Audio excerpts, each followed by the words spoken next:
Study with Subodh में आप सभी का हार्दिक अभिनंदन है। दोस्तों, आज एक अलजेब्रा का क्वेश्चन फिर लेकर आया हूँ और क्वेश्चन फिर हमेशा की तरह से बहुत टफ भी नहीं है और बहुत इजी भी नहीं है, मीडियम टाइप का क्वेश्चन है।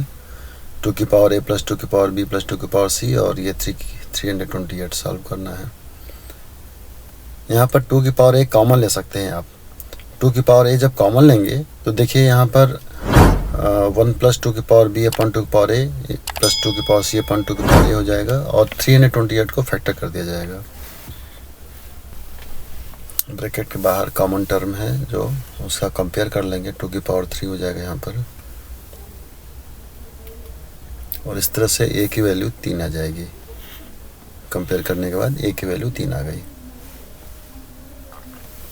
फिर आगे सॉल्व कर ब्रैकेट के अंदर जो कुछ भी लिखा है उसका 41 के साथ में कंपेयर करके और फिर उसको सॉल्व कर लेते हैं। यहाँ पर आइए,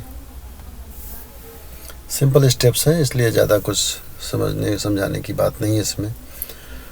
अब यहाँ पर 2 की पावर b माइनस a को चाहें तो फिर कॉमन ले सकते हैं या और भी तमाम तरीके से लगाया जा सकते हैं क्वेश्चन को, लेकिन चूंकि हम कॉमन लेकर के एक ट्रेंड लेकर के चल रहे हैं इसीलिए कॉमन मेथड को ही हम फिर यहाँ पर अप्लाई करने जा रहे हैं। 40 को लिख देंगे 8 25 40 होता है तो 2 की पावर 3 इंटू 5 हो जाएगा और फिर यहाँ पर वही उसी तरह से कंपेरिजन करेंगे। b माइनस a यहाँ पर 2 की पावर b माइनस a यहाँ पर 2 की पावर 3 हो जाएगा और फिर b minus a equal to 3 हो जाएगा। देखते रहिए, समझ में आ जाएगा सारा। तो a का मान और b का मान ऑलरेडी निकल चुका।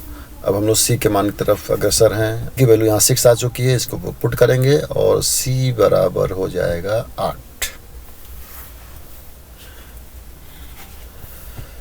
और इस तरह से a b और c के वैल्यूज हो गए 3 6 और 8। यहाँ पर एक चीज़ ध्यान देने वाली बात है कि हमने 2 की पावर a कॉमन लिया। शुरू में हम 2 की पावर b कॉमन लेते तो b की वैल्यू 3 आती, यानी कि a b और c में जो वैल्यूज आ रही हैं वो ज़रूरी नहीं कि a की वैल्यू या b की वैल्यू c की वैल्यू ही है, वो आपस में इंटरचेंजेबल भी हैं। यानी a equal to b, a equal to 3 और b इक्वल टू 6 और c इक्वल टू 8 है अगर, तो b इक्वल टू 3 और a इक्वल टू 6 और c इक्वल टू 8 ऐसा भी हो सकता है। यानी वो सब आपस में इंटरचेंजेबल है, कहने का मतलब ये है। तो यहाँ पर कोई ऐसा हार्ड एंड फास्ट नहीं है कि a की वैल्यू 3 है तो a की वैल्यू ही रहेगी। आप इसी तरह से चैनल पर बने रहिए, आपको ऐसी ही ढेर सारी ज्ञानवर्धक सामग्री मिलती रहेगी। बहुत बहुत धन्यवाद।